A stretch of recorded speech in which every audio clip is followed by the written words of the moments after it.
Hello students. आज हमारी second class होगी माइक्रोबायोलॉजी की एंड यूनिट फर्स्ट को ही हम लोग कंटिन्यू कर रहे हैं। जो हमने फर्स्ट वीडियो में जो हमने पढ़ा था वो हमने इंट्रोडक्शन किया था। आई होप वो आपको याद होगा। माइक्रोबायोलॉजी की डेफिनेशन एंड देन सब हमने कुछ टर्मिनोलॉजीज देखी थी। देन अभी हम आगे आज बढ़ रहे हैं। इसमें है हमारा importance and relevance of microbiology in nursing. ये जो भी टॉपिक्स हैं ये सारे आपके सिलेबस वाइज हैं, तो अपने सिलेबस से कंसिडर करके हमने नोट्स बनाए हैं। ओके, तो आज की जो क्लास है उसमें हम importance then principles and concept of microbiology पढ़ेंगे। तो हम स्टार्ट कर रहे हैं आज की जो सेकेंड क्लास है उसमें कि इम्पोर्टेंस। सबसे पहले कि माइक्रोबायोलॉजी की नर्सिंग में क्या इम्पोर्टेंस है और उसका क्या रेलेवेंस है नर्सिंग में, सो हम ये डिफाइन करेंगे। तो माइक्रोबायोलॉजी का जैसे डेफिनेशन था, तो डेफिनेशन से हमने क्या समझा था कि स्टडी ऑफ माइक्रो ऑर्गेनिजम्स, कि हम माइक्रो ऑर्गेनिजम्स की स्टडी कर रहे हैं। अब कुछ माइक्रो ऑर्गेनिजम्स जो होते हैं वो हार्मफुल होते हैं और कुछ क्या होते हैं बेनिफिशियल होते हैं। सो हम उन सब की स्टडी करते हैं। अब उनकी स्टडी करके उनका स्ट्रक्चर, फंक्शन, इंट्रैक्शंस पता करके हम लोगों को क्या बेनिफिट हो रहा नर्सिंग फील्ड में, उसका क्या बेनिफिट होगा, उन सब वही सब हम इसमें स्टडी करेंगे। ठीक है। लाइक अगर हम लोग किसी भी बैक्टीरिया के बारे में पता करते हैं तो उससे क्या होगा, हमें उसका सब कुछ पता होगा, उसका जीनोम, उससे प्रिवेंशन कैसे कर सकते हैं, उसको ट्रीट कैसे किया जा सकता है। तो हमें उसके बारे में A to Z सारी नॉलेज है। तो इससे क्या होगा, इन्फेक्शंस जो होंगे वो कंट्रोल कर सकते हैं। जो बैक्टीरिया है, पैरासाइट है, मतलब माइक्रो ऑर्गेनिज्म से क्या कॉज होता है, इन्फेक्शन। सो अगर हम फर्स्ट पॉइंट देखते तो इसमें क्या आएगा कि हम इन्फेक्शन कंट्रोल कर रहे हैं, राइट। तो इसमें लिखा है इन्फेक्शन कंट्रोल, जो हमारा फर्स्ट पॉइंट है, importance of microbiology in nursing. Nurses need to understand how microorganisms spread and cause infection in order to implement effective infection control measures and prevent the spread of disease in healthcare settings. इस मतलब जो nurses हैं उनको पता होना चाहिए कि कैसे जो भी माइक्रो ऑर्गेनिज्म है वो स्प्रेड हो रहा है और कैसे इन्फेक्शन कॉज कर रहा है, या उसका चेन ऑफ ट्रांसमिशन कैसा है, वो कैसे ट्रांसमिट होता है वन पर्सन टू अदर, और उसको कैसे प्रिवेंट किया जा सकता है। तो नर्सिस को ये पता होना चाहिए इन्फेक्शन कंट्रोल के लिए। ठीक है। Then microbiology provide nurses with knowledge about the transmission of microorganisms including bacteria, viruses, fungi and parasites. Understanding how infection is spread allow nurses to implement appropriate infection control practices such as hand hygiene, personal protective equipment, PPE use, isolation precautions and environmental cleaning to prevent healthcare associated infections and protect both patient and healthcare workers. So microbiology से हमें क्या पता चलता है, हम इसमें study कर रहे हैं एक माइक्रो ऑर्गेनिज्म के बारे में। तो उसमें क्या होगा, हमारा कैसे ट्रांसमिट हो रहा है, मतलब एक नर्स को पता है कि वो कैसे ट्रांसमिट होगा, अगर कोई इन्फेक्शन है तो कैसे ट्रांसमिट होगा।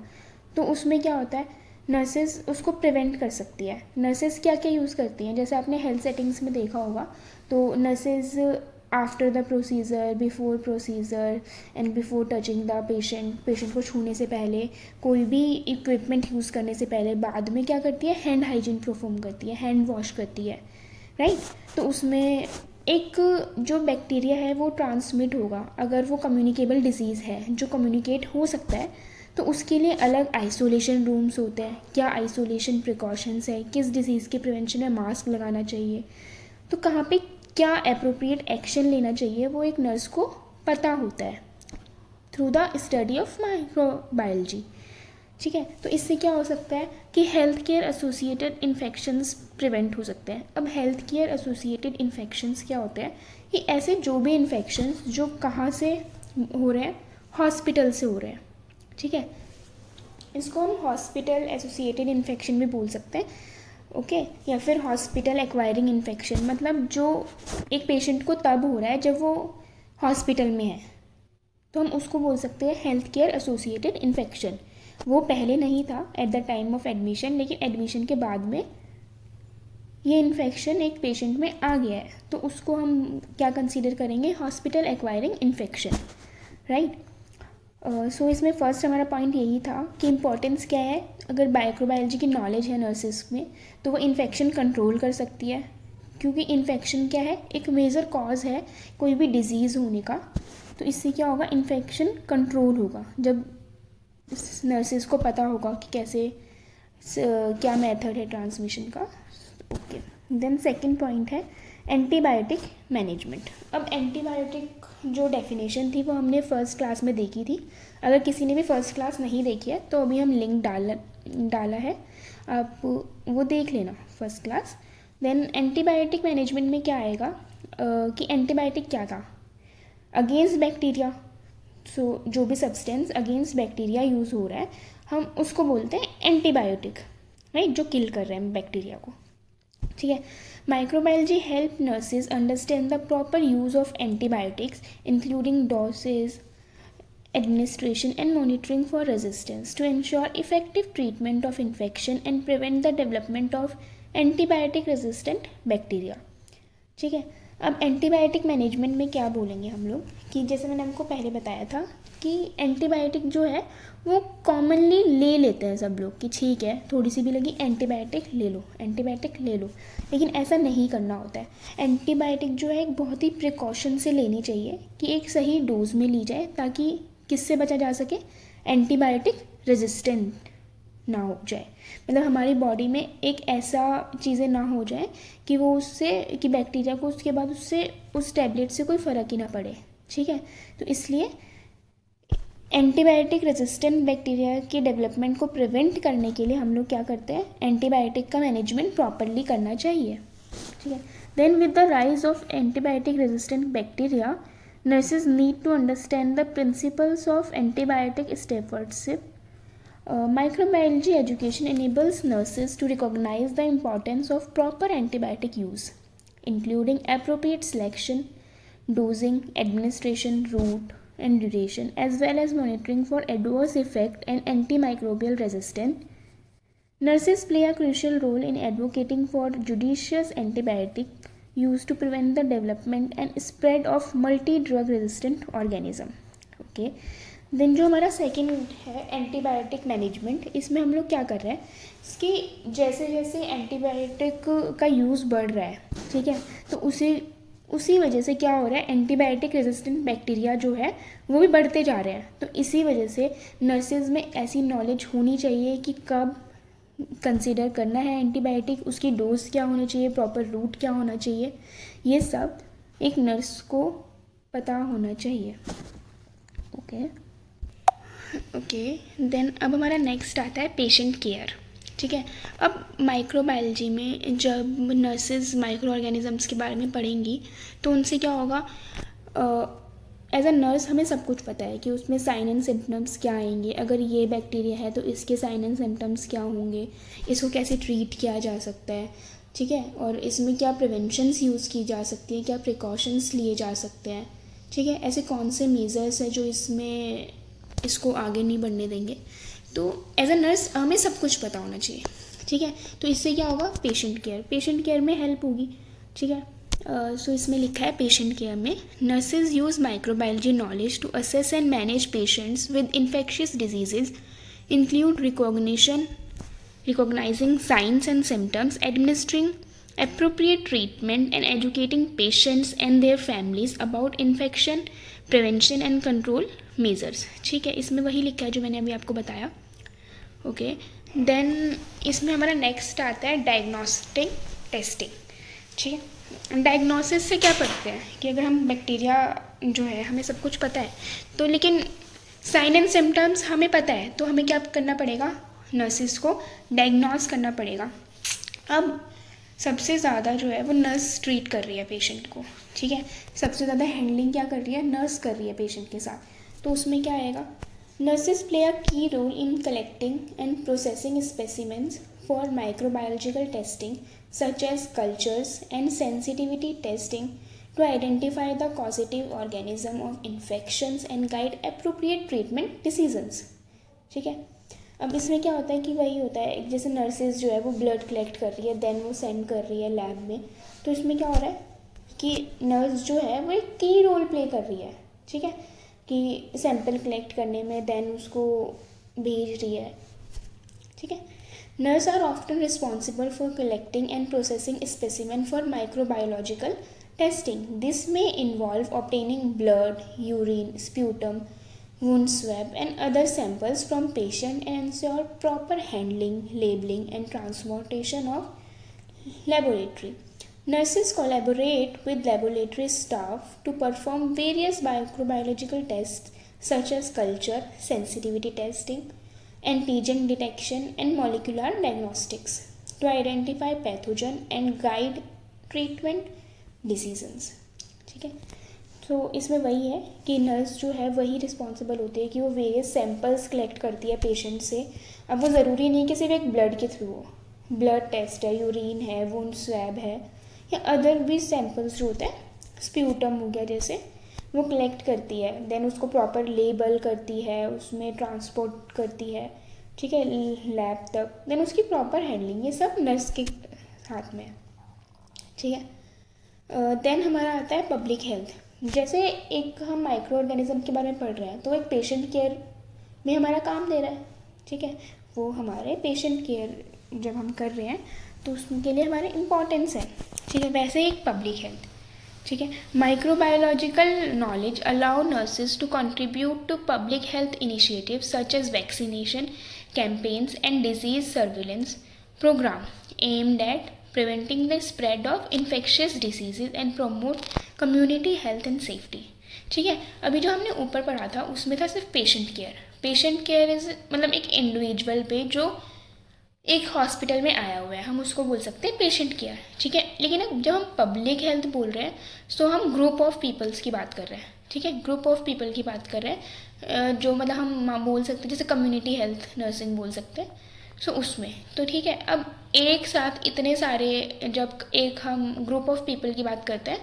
तो उसमें क्या होता है कि उसमें जो नर्सिस हैं वो क्या करती हैं, कैंपेन, ठीक है, कैंपेन्स हो रहे हैं या वैक्सीनेशन के बारे में चीज़ें बता रही है, हेल्थ एजुकेशन हो गया, लेकिन बड़े लेवल पे देना, ठीक है, मतलब ग्रुप ऑफ पीपल को देना, ठीक है।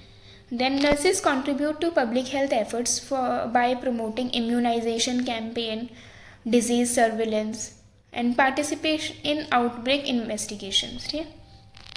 Microbiology knowledge enable nurses to recognize pattern of infectious diseases, identify high risk population, and implement preventive interventions to mitigate the spread of infection within communities.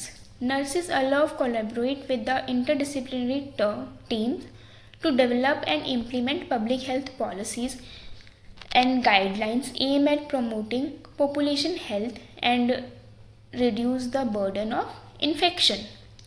Okay, तो इसमें वही है कि जो नर्स है वो कैसे काम कर रही है पब्लिक हेल्थ में। जो कम्युनिटी हेल्थ नर्सेज होती हैं उनका क्या काम होता है, वो ग्रुप ऑफ पीपल को एजुकेट करती हैं, कैंपेन चलाती हैं, इम्यूनाइजेशन की इम्पोर्टेंस बता रही है, लाइक अगर डेंगू होता है तो उसे कैसे प्रिवेंट करना है, पानी नहीं होना चाहिए, कूलर साफ़ होना चाहिए, तो ये सब कुछ चीज़ें वो एक बड़े लेवल पे सबको एजुकेट कर रही है, ठीक है। तो ये सब चीज़ें एक नर्स तभी कर सकती है जब उसको खुद नॉलेज हो, ठीक है। देन हमारा है patient assessment and management. Microbiology knowledge allow nurses to assess patient with infectious diseases comprehensively. This include recognizing signs and symptoms of infection, obtaining relevant medical histories, performing physical assessment, and interpreting diagnostic tests such as laboratory culture and molecular assay. Nurses use this information to develop individualized care plan, administer appropriate treatment, and monitor patient responses to therapy. अब patient assessment में क्या होगा, जैसे जो diagnosis में हमारा काम हो रहा था, उनकी नर्सेज क्या करती हैं, सैंपल कलेक्ट करती है, लैब में भेजती है, तो उससे जो भी रिज़ल्ट आ रहा है, ठीक है, जो भी रिपोर्ट्स आ रही है उससे क्या करेगी नर्सेज क्या केयर प्लान बनाएंगी कि पेशेंट को कैसे ट्रीट करना है या उनको क्या केयर प्रोवाइड करनी है, उनको किस तरीके से एजुकेशन देनी है, तो उसमें क्या आएगा कि patient assessment and then treat कर रही है, वो उस मैनेज कर रही है उस डिजीज़ को, ठीक है। देन लास्ट है हमारा पेशेंट एजुकेशन एंड एम्पावरमेंट। वो पेशेंट को एजुकेट करेगी कि हाँ आपको ये हो गया है और आप कैसे इससे प्रिवेंट कर सकते हैं, कैसे बच सकते हैं, वो फैमिली को एजुकेट करेगी। सो ये काम है। Microbiology literacy empowers nurses to educate patient and their family about infection prevention and control measures, antimicrobial therapy, and importance of adherence to treatment regimens. Nurses provide information about hand hygiene, respiratory etiquette, vaccination, wound care, and medication management to help patients reduce their risk of infection and promote optimal health outcomes. Okay, so ये तो बहुत easy था, आपको समझ आ गया होगा। ठीक है, सो हमने जो इम्पोर्टेंस पढ़े हैं इसको आप जनरली मैंने जो आपको समझाया है उसको आप अपनी लेमैन लैंग्वेज में लिख सकते हैं। ठीक है, बाकी अगर आपको नोट्स चाहिए तो है इसमें जो मैंने, अब आप लोग कोशिश करना कि आप जो भी माइक्रोबायोलॉजी का पढ़ रहे हैं वो जस्ट यहीं से एक बार रिवाइज करके जाएं। ठीक है, देन इम्पॉर्टेंस में हमने क्या पढ़ लिया था, infection control, antibiotic management, patient care, diagnostic testing, public health, public assessment and management, public education and empowerment. So ये आपके एग्जाम पॉइंट ऑफ व्यू से इम्पॉर्टेंट है, तो एक बार आप फिर से वीडियो देख लेना या इसको अच्छे से पढ़ लेना। देन नेक्स्ट हमारा जो टॉपिक है वो है कॉन्सेप्ट ऑफ माइक्रोबायोलॉजी। ठीक है, कि माइक्रोबायोलॉजी का कॉन्सेप्ट क्या है। ठीक है, the concept of microbiology revolves around the study of micro organism.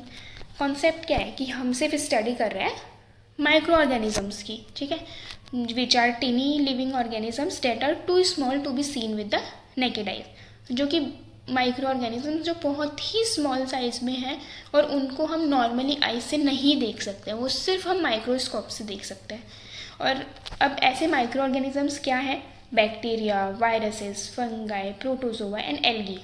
Okay, then microbiology encompasses various subdisciplines including medical microbiology, environmental microbiology, industrial and agriculture। ठीक है, अब हम माइक्रोबायोलॉजी में सिर्फ माइक्रो ऑर्गेनिजम्स की स्टडी कर रहे हैं, राइट। लेकिन जो क्या माइक्रो ऑर्गेनिजम्स हैं वो सिर्फ हॉस्पिटल से मिलते हैं? नहीं, ऐसा नहीं होता। हमारी फील्ड में होता है, एनवायरनमेंट में होता है, एग्रीकल्चरल फील्ड में होता है। सो हम सिर्फ मेडिकली तो नहीं पढ़ सकते हैं ना। इसमें क्या क्या ब्रांचेज होंगी, इसमें मेडिकल जो हमारा हॉस्पिटल से रिलेटेड है, जो माइक्रो ऑर्गेनिजम्स हम पढ़ते हैं। देन एनवायरमेंटल माइक्रोबायोलॉजी है, जो हमारे एनवायरनमेंट, हमारे सराउंडिंग में माइक्रोब्स प्रेजेंट हैं उनकी स्टडी। देन इंडस्ट्रियल, जो इंडस्ट्रीज़ में काम लिए जाते हैं, ठीक है, लाइक कर्ड मेकिंग वगैरह में वो। एंड देन एग्रीकल्चरल माइक्रोबायोलॉजी, मतलब जो फार्मर्स, ओके, जो खेतों में माइक्रोब्स होते हैं उनके बारे में। ठीक है, सो इंट्रोडक्शन आपको समझ आ गया होगा। देन नेक्स्ट है हमारा की concept in microbiology include microbial diversity. ठीक है, अब इसमें जो हमारे में की कॉन्सेप्ट है वो हमारे हैं microbial diversity, microbial structure and function, microbial interaction, microbial pathogenesis, microbial ecology, applied microbiology. Okay, then first हम देखते हैं microbial diversity. Microorganism exhibit immense diversity in term of their morphology, physiology, metabolism and ecological roles. ठीक है, अब जो सारे हमने microorganisms की डिविजन्स पढ़ी, बैक्टीरिया होता है, वायरस होता है, एल्गाई, फंजाई, प्रोटोजोआ एक्सेट्रा। ठीक है, ये सब होता है। अब ज़रूरी नहीं है कि हर बैक्टीरिया जो होगा, जो एक बैक्टीरिया होगा उसमें वो सारे, मतलब जो सारे बैक्टीरिया हैं वो एक ही तरीके से ट्रांसमिट हो रहे हैं या उनका एक ही स्ट्रक्चर है, वो एक ही तरीके से मेटाबॉलिज्म अपना चला रहे हैं, तो ज़रूरी नहीं है। हर बैक्टीरिया का, हर वायरस का अलग अलग होगा, तो इसमें क्या होगा, डाइवर्सिटी, भिन्नता। ठीक है, तो हर माइक्रो ऑर्गेनिज्म जो होता है वो बहुत अलग तरीके से होता है, उसकी स्ट्रक्चर अलग होगा, फिजियोलॉजिकल चीज़ें अलग होंगी, मेटाबॉलिज्म चीज़ें की अलग होंगी। ठीक है, इन सब के रोल्स अलग होते हैं। देन जो माइक्रोबायोलॉजिस्ट होता है वो क्या स्टडी करता है, वो इन सब को स्टडी करता है। ठीक है, जो भी हमारे एनवायरनमेंट में मिल रहे हैं, सॉइल में मिल रहे हैं, रेत में, पानी में, ह्यूमन बॉडी में। सो एक माइक्रोबायोलॉजिस्ट को ये सारी जो डाइवर्सिटी की, मतलब जितने भी तरीके के माइक्रो ऑर्गेनिजम्स हैं उन सब की स्टडी करनी है। ओके, सो ये हमारा फर्स्ट कॉन्सेप्ट है कि माइक्रोबियल डाइवर्सिटी। देन नेक्स्ट हमारा आता है microbial structure and function. Microbiologist investigate the structure and function of micro organism at the cellular and molecular level. This includes understanding the anatomy of bacteria, virus, and other microbes, as well as the metabolical pathways, genetics, and mechanism of growth and reproduction. Okay. Then next है कि जो next concept है कि microbial का structure और functions कैसे हैं, वो कैसे कर रहा है, उसका स्ट्रक्चर कैसा है। तो ये सब कुछ क्या होता है, एक माइक्रोबायोलॉजिस्ट को इन्वेस्टिगेट करना पड़ेगा कि अगर एक बैक्टीरिया है तो उसका स्ट्रक्चर क्या है, वो कैसे फंक्शन कर रहा है, कैसे सिर्फ सेलुलर लेवल पे नहीं, लेकिन जो उसके मॉलिक्यूल्स हैं वो भी किस तरीके से बने हुए हैं, उसकी चेन कैसी है, ये सब क्या करना पड़ता है, स्टडी करना पड़ता है, इन्वेस्टिगेट करना पड़ता है, ताकि ये फर्दर पता चल सके कि ठीक है कैसे वो प्रिवेंट होगा। ठीक है, ओके। देन नेक्स्ट है हमारा माइक्रोबियल इंट्रैक्शन। कि माइक्रोबियल इंट्रैक्शन से हम समझ सकते हैं कि माइक्रोब्स जो हैं वो एनवायरनमेंट में कैसे इंट्रैक्ट कर रहे हैं। ठीक है, सो लेकिन हमें अब जो माइक्रोबायोलॉजिस्ट है उसको इसकी भी स्टडी करनी पड़ेगी कि जो भी माइक्रोब है वो कैसे इंट्रैक्ट कर रहे हैं एनवायरनमेंट में। ओके, देन इसमें हमने लिखा है micro organism interact with each other and with their environment in a complex way. ठीक है, microbiologist study microbial interaction such as symbiosis, competition, predation and mutualism, as well as the role of microorganism in nutrient cycle, decomposition and ecosystem dynamics. अब जैसे मैंने आपको बताया कि microbial interaction से हम क्या समझ सकते हैं कि जो भी माइक्रोब है, माइक्रो ऑर्गेनिजम्स हैं, वो एनवायरनमेंट में और खुद आपस में कैसे इंट्रैक्ट कर रहे हैं। ठीक है, तो इसमें हम क्या देख सकते हैं कि कैसे, मतलब symbiosis, competition, predation and mutualism, ये हमने 12th क्लास में पढ़ा है बायो में। ठीक है, इसमें अगर हम लोग देखें तो सिम्बायोसिस ये जो है ये टाइप्स ऑफ रिलेशन है। ठीक है, किसमें, बैक्टीरियाज में या माइक्रो ऑर्गेनिजम्स की, कि आपस में उनका रिलेशन कैसा है या वो कैसे इंटरेक्ट करते हैं। ठीक है, कंपटीशन में हम समझ सकते हैं कि कंपटीशन है। ठीक है, अब लाइक अगर हम इसका एग्जांपल लेते हैं कि दो बैक्टीरिया हैं वो आपस में कॉम्पीट करेंगे।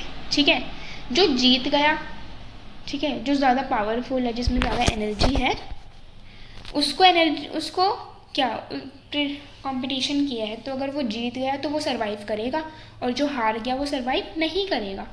ठीक है,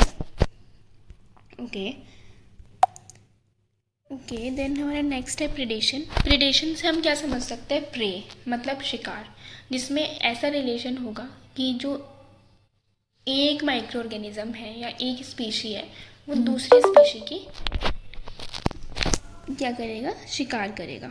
ओके, ठीक है, देन म्यूचुअलिज्म मतलब कि जो भी दोनों स्पीसीज़ होंगे या दोनों माइक्रो ऑर्गेनिजम्स होंगे, या तो उन दोनों को फ़ायदा होगा या फिर उन दोनों को ही नुकसान होगा। ओके, सो ये टाइप्स थी हमारी रिलेशनशिप की। ठीक है, तो हम माइक्रोबियल इंट्रैक्शंस में यही पढ़ते हैं कि कैसे माइक्रो ऑर्गेनिजम्स जो है वो आपस में रिलेशनशिप बना रहे हैं, अदर स्पीशीज़ के साथ कैसे रिलेशनशिप फॉर्म कर रहे हैं। सो इनके बारे में इसमें स्टडी होती है। Then microbial pathogenesis. अब medical microbiologist focus on understanding the mechanism by which microorganisms cause disease in human, animal and plants। ठीक है, पैथोजेनेसिस का मतलब हम क्या बोल सकते हैं कि जो भी माइक्रो ऑर्गेनिज्म है वो कैसे डिजीज़ कॉज कर रहा है। ठीक है, ह्यूमन में, एनिमल में या कोई भी प्लांट में। ठीक है, वो बोल सकते हैं कि वो उसकी कैसे साइकिल है, कि वो कैसे डिजीज़ कॉज कर रहा है, तो उसको बोलते हैं पैथोजेनेसिस। ठीक है, सो माइक्रोबायोलॉजिस्ट जो होते हैं, जो मेडिकली जो होता है, वो हम सबसे ज़्यादा यही फोकस किया जाता है कि उसका मैकेनिज़्म क्या है एक माइक्रो ऑर्गेनिज्म का, कि वो कैसे डिजीज़ कॉज कर रहा है। ठीक है, this include studying microbial virulence factor host pathogen interactions, immune responses to infection, and strategies for disease prevention and treatment. Okay, so इससे क्या होगा, अगर हम स्टडी कर रहे हैं कि उसका मैकेनिज़्म क्या है, वो कैसे ट्रांसमिट हो रहा है, कैसे इंटरेक्ट कर रहा है, या वो कैसे इम्यून रिस्पॉन्स को हमारे ख़राब कर रहा है, तो उससे क्या होगा कि हम पता कर सकते हैं कि उसको फिर वो प्रिवेंट कैसे किया जाएगा, ठीक है, उसका ट्रीटमेंट क्या होगा. Then microbial ecology. इकोलॉजी से हम क्या समझ सकते हैं, एनवायरनमेंट. ठीक है, अब हमने देखा था कि हम जो माइक्रो ऑर्गेनिजम्स हैं वो एनवायरनमेंट में भी प्रेजेंट होते हैं. सो इसमें वही है कि जो भी माइक्रो ऑर्गेनिजम्स एनवायरमेंटली प्रेजेंट हैं वो कैसे इफ़ेक्ट कर रहे हैं, ठीक है, वो कैसे साइकिल्स, वाटर की quality, plant health and then soil fertility, इन सबको कैसे इफ़ेक्ट कर रहे हैं, इसमें वो सब पढ़ा जाता है, या इसमें वो सब इन्वेस्टिगेट किया जाता है बाय माइक्रोबायोलॉजिस्ट. ठीक है, they study microbial communities and their responses to environmental changes such as pollution, climate change and habitat disturbance. Okay, then हमारा जो नेक्स्ट आता है ये आता है applied microbiology. ठीक है, microbiology has numerous practical application in fields such as medicine, agriculture, biotechnology, food science and environmental remediation. Applied microbiologists develop microbial based technologies for disease diagnosis, vaccine production, drug disorder, biofuel production, bioremedial and food preservation. ठीक है, अब applied में क्या आएगा कि जो भी technologies हैं वो कैसे यूज़ हो रही है. ठीक है, अप्लाइड में हमारी अदर ब्रांचेस आ जाएंगी जैसे मेडिकली, एग्रीकल्चर, बायोटेक में, फूड में. ठीक है, कैसे माइक्रो ऑर्गेनिजम्स यूज़ किए जा रहे हैं, एनवायरमेंटल रेमिडिएशंस क्या है, ये सब हमारी क्या आ जाएंगी, अप्लाइड वाले में आ जाएंगी. अप्लाइड माइक्रो बायोलॉजी जो होती है उसमें. सो अभी हमने जो कॉन्सेप्ट पढ़ा है इसमें कुछ नहीं है, सिंपल. सबसे पहले आपको सिर्फ माइक्रोबायोलॉजी की डेफिनेशन याद रखनी है. ठीक है, और हमारे माइक्रोबायोलॉजी में जो ब्रांचेस हैं वो क्या क्या है, उसके थ्रू आपको सारे जो भी की कॉन्सेप्ट हैं वो समझ आ जाएंगे कि माइक्रो ऑर्गेनिज्म क्या होता है, डाइवर्स होता है. सारे माइक्रो ऑर्गेनिजम्स जो होते हैं उनके डिफरेंट स्ट्रक्चर, फंक्शन, सब कुछ अलग होता है. तो इसमें हमारा फर्स्ट कॉन्सेप्ट तो वही बन गया था, माइक्रोबियल डाइवर्सिटी. देन सेकंड था कि हम माइक्रोब्स का स्ट्रक्चर एंड फंक्शन से स्टडी करते हैं जो माइक्रोबायोलॉजिस्ट होते हैं, तो सेकंड कॉन्सेप्ट वही था. ठीक है, देन माइक्रोबियल इंट्रैक्शन कि माइक्रो ऑर्गेनिजम्स कैसे इंट्रैक्ट करते हैं. ठीक है, देन माइक्रोबियल पैथोजेनेसिस कि वो कैसे डिजीज़ कॉज कर रहे हैं. ठीक है, then ecological environmental microorganisms के बारे में. देन अप्लाइड में हमारे सारे अदर फील्ड्स भी आ जाएंगी, agriculture, biotechnology, food science and environmental remediations. ठीक है, देन अब हम आ गए हमारे लास्ट टॉपिक पे, that is principle of microbiology in nursing. ठीक है, कि अब जो भी एक नर्स है वो कौन से प्रिंसिपल्स को फॉलो करेगी माइक्रोबायोलॉजी के. ठीक है, in nursing the principles of microbiology are crucial for understanding and managing infectious disease, maintaining aseptic technique and promoting patient safety. ठीक है, अब जैसे जो हमने इम्पोर्टेंस पढ़ी थी माइक्रोबायोलॉजी की नर्सिंग में, तो क्या था हमारा सबसे पहले, infection control, patient care, patient assessment and diagnosing. ठीक है, और हाइजीन मेंटेन करना है, यही सब था इन्फेक्शन वगैरह में. ठीक है, तो प्रिंसिपल्स भी अब इनसे रिलेटेड ही होंगे. ठीक है, सो फर्स्ट हमारा जो प्रिंसिपल था वो तो यही है, इन्फेक्शन कंट्रोल. ठीक है, सो एक नर्स को पता होना चाहिए कि कौन सा माइक्रो ऑर्गेनिज्म वो जो है वो कैसे ट्रांसमिट करेगा और कैसे हम उस बैक्टीरिया को रोक सकते हैं, या फिर उसमें हमें कौन सी मेडिसिन देनी है, कौन सी प्रिवेंटिव मेजर्स लेने हैं कि वो स्प्रेड ना हो. ठीक है, और नर्सिस को हमेशा जो है ऐसे मेजर्स फॉलो करने हैं, सेफ्टी मेजर्स, कि इन्फेक्शन कंट्रोल ना हो, क्योंकि हॉस्पिटल में सबसे ज़्यादा इन्फेक्शन का डर रहता है. ओके, देन नेक्स्ट जो हमने इम्पॉर्टेंस में भी पढ़ा था, एंटीबायोटिक मैनेजमेंट पढ़ा था, राइट. लेकिन यहाँ पे क्या होगा, एंटी माइक्रोबियल, मतलब सारे माइक्रो ऑर्गेनिजम्स को जो थेरेपी है वो. Knowledge of microbiology help nurses in administering antimicrobial drug effectively, understanding their mechanisms of action and monitoring for signs of drug resistance for adverse reaction. Okay, then antimicrobial therapy, एक नर्स को knowledge होनी चाहिए इसकी, जो भी other bacteria है, virus है या पैरासाइट, एल्गी, इन सब में कौन सी ड्रग देनी है, क्या डोज देनी है, क्या रूट होना चाहिए और वो कैसे काम करेगी या उससे क्या क्या सिम्टम्स आएंगे, ठीक है। एंड देन मॉनिटरिंग करनी है, ठीक है, कि एडवर्स इफेक्ट शो ना हो। ओके, अब जब वो नर्स को नॉर्मल साइन एंड सिम्टम्स पता होंगे तभी तो वो एबनॉर्मल साइंस में या एडवर्स इफेक्ट में डिस्टिंग्वाइज कर पाएगी। Okay, then aseptic techniques.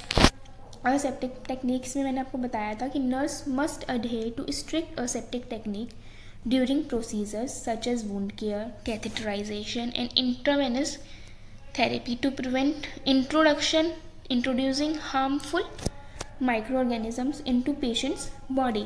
मतलब एक नर्स को हमेशा एसेप्टिक टेक्निक्स यूज़ करनी चाहिए एट द टाइम ऑफ, मतलब वो जब भी पेशेंट के कांटेक्ट में जा रही है या कोई प्रोसीजर करने जा रही है तो हमेशा उसको हैंड हाइजीन रखना है और ग्लव्स पहनने हैं, वो भी स्टेरिलाइज्ड वाले, ठीक है, ताकि क्या हो, इन्फेक्शन जो है वो स्प्रेड ना हो, कोई भी बैक्टीरिया उनके हाथ से पेशेंट पे ना जाए और पेशेंट से उनको ना इफेक्ट करे।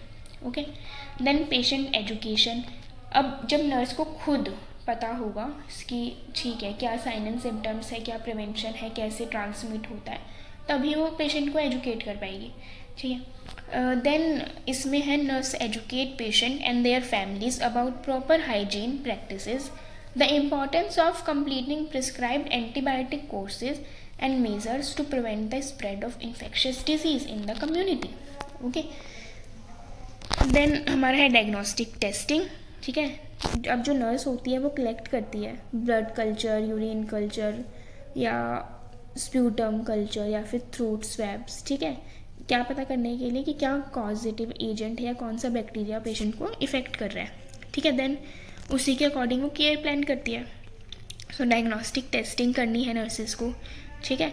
Then isolation precautions. अब जो कुछ चीज़ें होती हैं, मतलब जो कुछ डिजीज़ होते हैं वो कम्युनिकेबल होते हैं, मतलब वो एक पेशेंट से दूसरे में ट्रांसमिट हो सकता है या 1% टू अदर ट्रांसमिट हो सकते हैं। तो उसमें क्या करना है कि उस टाइम पे एक नर्स की ड्यूटी ये है कि नर्स को पता हो कि कौन सा डिजीज़ जो है वो कम्युनिकेबल है और कौन सा नॉन कम्युनिकेबल है, ताकि वो आइसोलेशन प्रोवाइड कर सकें। अब जो भी कम्युनिकेबल डिजीज़ होंगे लाइक टीबी, ट्यूबरक्लोसिस, तो उसमें क्या होता है, एक पेशेंट को आइसोलेशन रूम जो होता है वो प्रोवाइड किया जाता है, ठीक है, ताकि जो भी इन्फेक्शन है वो ट्रांसमिट ना हो, ठीक है। Nurse implement isolation precaution such as contact, droplet और airborne precautions based on mode of transmission of infectious agent to protect patient and healthcare worker from exposure to pathogen। Okay, then जो हमारा last आता है वो है environment cleaning, ठीक है। Nurses participate in environmental cleaning and disinfection practices to maintain a clean and safe healthcare environment, reducing the risk of healthcare associated infections, ठीक है। अब क्या होता है, नर्सेज जो हैं, हम जो नर्स एज अ नर्स हम लोग हॉस्पिटल में काम करते हैं और हॉस्पिटल में सबसे ज़्यादा इन्फेक्शन जो होता है वो ट्रांसमिट होता है, क्योंकि बहुत सारे पेशेंट आते हैं, बहुत सारा इन्फेक्शन होता है वहाँ पे, ठीक है। तो प्रॉपर जो भी है वार्ड क्लीनिंग या फिर जो मतलब सेफ्टी मेजर्स हैं या सैनिटाइजर है, उन सब का एक नर्स को प्रॉपर ध्यान रखना चाहिए, ओके, ध्यान रखना पड़ता है, ताकि इन्फेक्शन जो है वो ट्रांसमिट ना हो या फिर किसी हेल्थ केयर पर्सन को ही ना हो जाए, ओके। देन प्रिंसिपल्स में हमारा यही है कि पेशेंट कि जो एज अ नर्स हमने जो उसमें इम्पोर्टेंस पढ़ा था मेनली वही सब कुछ यहाँ पे रिपीट हुआ है, सो आप इससे रिलेट कर सकते हैं, ठीक है, कि प्रिंसिपल्स क्या है कि इन्फेक्शन कंट्रोल करना है, एंटी माइक्रोबियल थेरेपी के बारे में सब कुछ नॉलेज होनी चाहिए।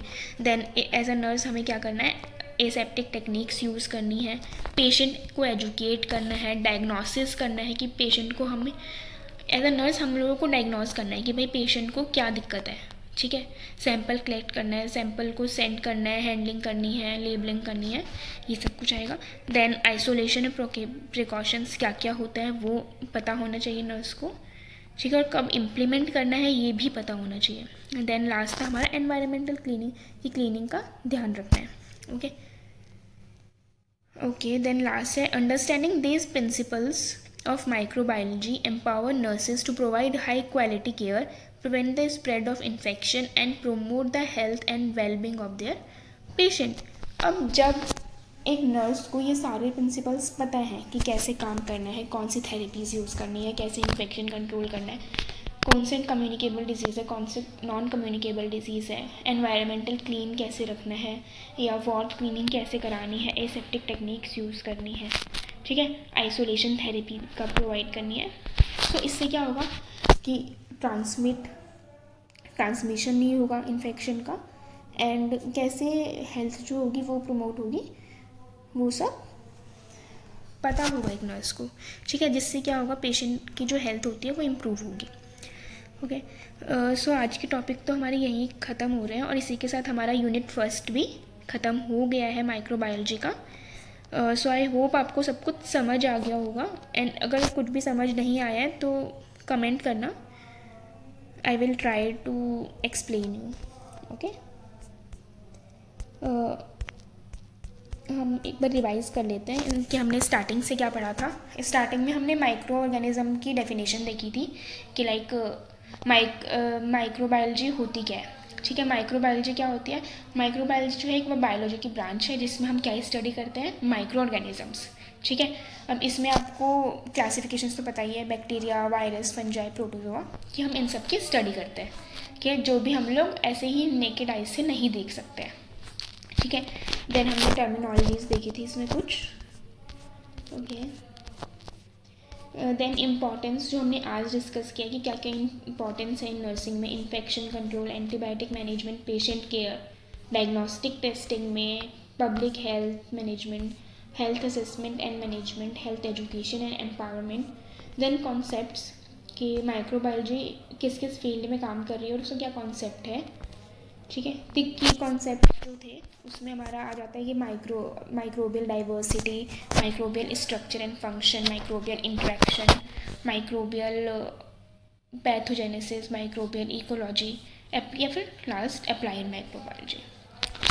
देन प्रिंसिपल्स में हमारा infection control, antimicrobial therapy, aseptic technique, patient education, diagnosis, isolation precautions and environmental cleaning. Okay, आपकी क्लास आज यहीं एंड हो रही है with the completion of unit first. Bye bye students.